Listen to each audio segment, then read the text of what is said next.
दिवशी सादिक मोठा झाला आणि बापाला वाटला ऐकतो का नाही बघावं,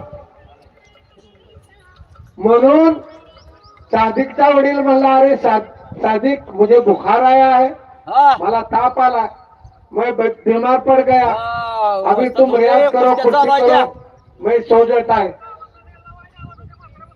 आजार नव्हता काय नव्हता, पण मनानं करतोय का नाही सादिकच्या वडिलाला बघायचं होतं. सादिकनं 2,500 जोर 2,500 बैठक मारून पकडीला उतारताना म्हणला आबा को उठाने का नीचे. वडील उठलं, जागच होतं वडील.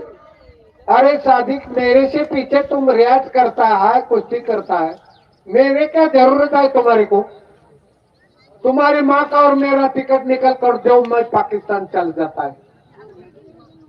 कसम खाता है, तुम्हारा पाँव छूता है, मैं अभी 2,500 बैठक और जोर मारा है, अभी कुश्ती करना, एक दफे कहता है टिकट निकल कर दो, मैं पाकिस्तान चला जाता है. फिर से सादिक गया, जांग निकल कर 2,500 जोर 2,500 बैठक मारल्यानंतर सादिकच्या वडिलांना पळून जाऊन धबधबलेल्या घामाला मिठी मारली सादिकला, तो सादिक झाला. उचललंय.